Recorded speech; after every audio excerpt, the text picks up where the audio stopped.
Welcome back to season 3 of the Sober Motivation Podcast. Join me, Brad, each week as my guests and I share incredible and powerful sobriety stories. We are here to show sobriety is possible, one story at a time. Let's go. How's it going, everyone? We're 3 months into a new year, and I'd like to take a pulse on how everyone's doing and feeling. If you made the commitment to get sober in 2024 but are struggling to stay accountable, check out SoberLink. SoberLink is an accountability tool that will keep you honest. It uses a really high tech breathalyzer system to help when those cravings get a little too loud. Here's why I love it. You'll test at the same time every day, eliminating testing anxiety. Devices have built in facial recognition so it knows it's you testing. Tamper sensors flag any attempts at trying to beat the system. Friends and family receive instant test results, helping to rebuild trust and prevent relapse. If you're serious about getting sober, this is a tool to use, and the only monitoring system I recommend. Make these next months count. Visit soberlink.com/recover to sign up and receive $50 off your device. Hey, how's it going, everyone? Before we jump into this episode, I want to give you a heads up that it's Sober Buddy. We're inviting you to join us on a weekly basis for our free virtual events. I'll put the link in the show notes below where you can get signed up on the Calendly app to get the link to join these Zoom meetings. Very excited to be offering this to everybody. Tonight, actually, Wednesday, March 27th at 8 p.m. Eastern Standard Time, we've got my buddy Todd coming to share his story with all of us, gives us an opportunity to ask some questions and just hear what it was like for someone else. So I hope to see you in a meeting soon. What's going on, everybody? Welcome back to this short episode on 10 things I wish I knew about getting and staying sober. I've been fielding tons and tons of questions about exactly this over the years, so I thought I would put down some of my thoughts about things that I wish I knew when I first started. Let's get to the first one. I was not the only one struggling, but I felt so alone. I had completely burnt my life to the ground and felt like nobody understood the feelings I was going through or even had a vision for how I was going to dig myself out of it. But as soon as I started connecting with other people, I started to hear stories about people who had done the exact same stuff and they were living a much better life. And the one key ingredient that they always talked about was staying sober. So I knew that was going to be something that I was going to have to do if I was going to improve my current situation. So if you're struggling right now, early on, or anywhere in this journey, you're not the only one. Other people are struggling too, and reaching out and getting support and help and connecting with other people is an incredible solution for that. Sobriety is not a linear process. Number two, things go up and down and all around. It's not get sober one day and then your life just completely skyrockets from there. There's going to be challenges that still come up in life. And if you're anything like me or like the other people that I've talked to over the years, it creeps up from time to time. Well, maybe I can just have one, or maybe I can make it work this time. And sometimes we try it and we find ourselves back to exactly where we were before. Soon or a week or two later, we always end up back at the same place. So the process is not going to be just linear. It's not going to be straight up all the time. It's going to ebb and flow just like life. That's not even solely just sobriety. That's life in general. And you're going to have the tools as you move through this process to be able to work on those things. One of the things I wasn't necessarily prepared for at number 3 here is it's going to be a little bit of an emotional roller coaster, and things may get worse before they get better.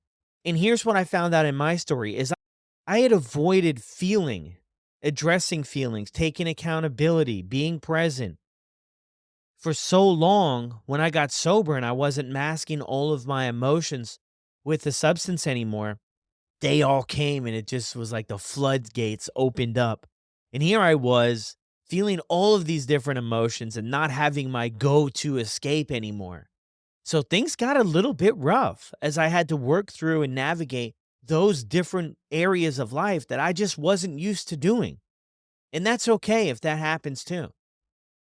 Another one is it's okay to ask for help and not have all the answers. This is still one that I plug into today. I don't have all the answers for how everybody's going to get and stay sober, all the answers of how to be the best parent or how to do this or how to do that.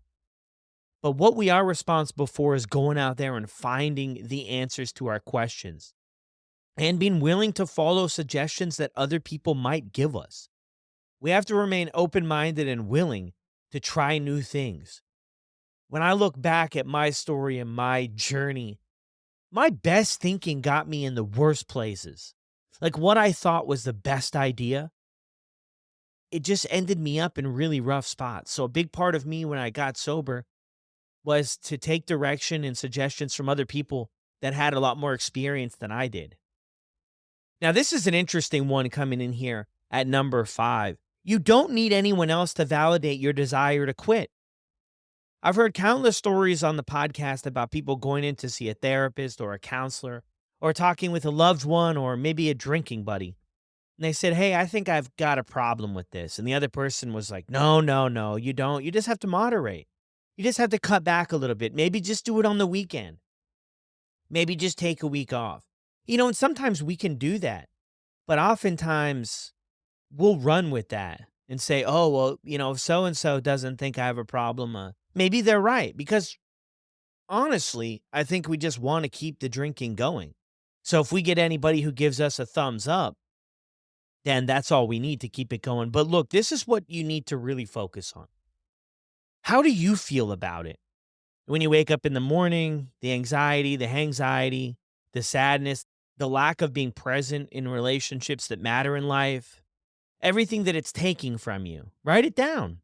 Write it down if you're struggling with that area. And ultimately, at the end of the day, you're the one who's going to have to show up and make the changes here. So that's what you need to base your decision on. How do you feel about your drinking or substance use? And do you think your life would be better and more fulfilled without it? That might be the $1,000,000 question. That's all you need. And once you make that decision, never question it. Just keep moving forward. All right, let's head over to number 6. A rock bottom is not required. A lot of times we think we've got to completely bottom out. We've got to fit into this box. It's not required at all. And what you could probably find out and maybe reflect back on your story is that things oftentimes progressively get worse. How we feel, the consequences, and what I focus on most with people who haven't maybe hit this quote unquote rock bottom is how do you feel on the inside?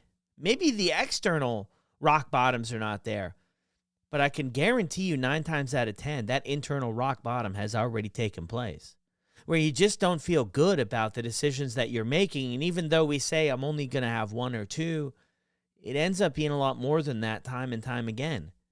So keep that in mind. You don't need to have this complete rock bottom blowout on the highway thing to change your relationship with alcohol. You can make that decision and empower yourselves to stop this before it gets further out of hand and further to a place where it might be harder to come back to the more consequences externally that you experience. So keep that in mind. One of the biggest questions people ask, does it ever get easier? I'm right in the beginning and I'm really struggling and I'm having a lot of cravings and a ton of triggers. Like, does it get any easier?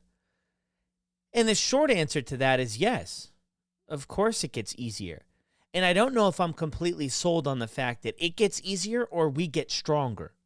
And we develop more tools about how we're going to work through the different situations and triggers and cravings and everything else that's involved. So as you grow in your sobriety, you add more tools to your belt. And when you have more tools, then you're able to work through things. Also, when you work through a big thing for people is stress, the more and more you do this, the more resilient you come, the more you prove to yourself you can do hard things. And before, in my life anyway, anytime things got stressful, overwhelming, celebrations, whatever it was, we were drinking. So I never developed that resiliency needed to move past these situations sober. And when you do it time and time again, you flex that muscle, you work that muscle, and you add more tools to your belt, which in turn makes it easier to get through those tough situations. But there will become a time where you think about alcohol less and less and less. Another one, too, is you may have to walk away from some relationships, and that's okay. A lot of times when we get into this whole drinking thing, we surround ourselves with people who drink like us, who think like us, And when you sober up, you might find that you don't necessarily fit into all of those situations or those relationships anymore. And that's okay. And some people you might drift away from naturally because the direction that your life is headed might not be the same way as where their life is headed. I really noticed that. I didn't necessarily tell people, hey, we can't hang out anymore. Things are going to change. They just naturally did because I was waking up earlier. Things were changing. My life was changing. I had goals for my life for once that I was working towards. And I just noticed that a lot of the people around me at the time were just content carrying on, which is okay. That's for them to figure out, not for me to figure out or for me to judge. But I had to start involving people in my life who were where I wanted to be. Another thing, too, is you're going to get invited to all these different events. You're going to have to go to weddings. You're going to go on vacation. You're going to go to birthday parties. You're going to even have your own birthday party. And you're going to have to set those things up in a way to protect your sobriety. I mean, once you decide to get sober, it's got to come first. Your sobriety's got to come first. For me, it does anyway. Because if I put my sobriety second, third, fourth, or fifth, I risk losing everything else that being sober has given me, the opportunities that it's provided for me. And without the sobriety piece, a lot of the opportunities and where I'm at in life today, it's gone. It's completely gone. So I've got to always keep that in mind. And when you go to these different events, have a plan in place about how you're going to carry through and make it through this event that you attend for the first time. And the more and more you do it, just like anything else, just like riding a bike, the more and more you do it, the better you get at it. Get moving. This has got to be one of my favorite things. A lot of people talk about how walking really helped them get sober because you got to distract yourself in the early days. So get moving. Hit the gym. Do some yoga.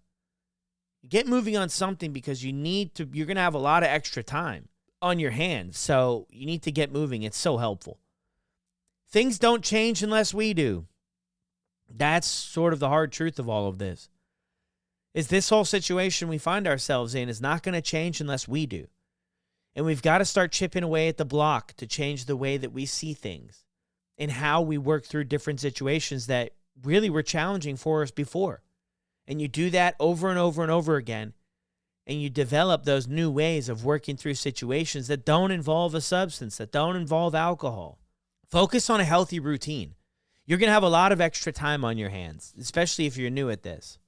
You're going to have a lot of extra time, and you need to plug in things that are going to make you feel good and help you be productive and help you achieve those goals, and keep the vision on your why. Why are you doing all of this? Because it's not going to be easy. So you got to stay close to that why about why am I doing all of this? Why am I putting in this effort and going through this extremely uncomfortable phase in my life to get and stay sober? Stay grounded in that. Never lose sight of that. Never lose sight of why this is important to you. What are your reasons for doing it? Write that down and reflect on that frequently. A bonus here at number 11. What I always keep in mind is that the next one wouldn't be any different. We sometimes convince ourselves that we're going to have one, and we play it out in our mind, right? It's going to be so great. We romanticize our relationship with alcohol, look at it in the movies, look at it on TV, look at everybody having a great time. And that's the reality for some, I guess. But I have to be honest with myself that that's not my reality. Although sometimes, of course, I could walk away after one or two. Would I feel satisfied? No, not at all. I would be extremely upset that I wasn't able to carry on. And what you'll find is it becomes much easier to just have none. I know it sounds wild, but it becomes so much easier just to have none. So the next one will not be any different than the last 1,000 or 2,000. And don't buy into that thinking. Play the tape all the way through. What does it honestly look like for you? Now, everybody's going to be different here, but what does it honestly look like for you? What does the next day look like? What does it do to your goals? What does it do to you showing up in your career, your kid's life, your partner's life, your relationships? How does it affect your mental health? How does it affect all of these areas of your life? And be so honest with yourself. that you just don't leave any room for that idea of you're going to be able to figure this out. That keeps us stuck for so long. I was in that place that I would one day be able to drink alcohol like a gentleman and figure this out, and my life would carry on, and this would be part of the past. I tried for years. I tried for years to make it make sense, and it never did. Another bonus here, too, is join a community. If there's one thing that's going to help you out the most, it's a community of people that understand where you've been, what you're going through, and people that have been there so that they can shine the light back through the dark tunnel. When we don't think this is possible, we can lean on somebody else who's been there and they can show us that it's possible. So get plugged into some type of community, virtual, in-person, meetings, group therapy, anything to where you can lean on other people when you're struggling. And then you can also help out other people when they're struggling, because giving back is very important to keeping this thing going. You may fall, you may slip, you may scrape your knees up a bit, but you never quit, because everything you want in life is on the other side of this problem that is holding you back from your true potential. Now let's go out there and get another day together. See you guys on the next one.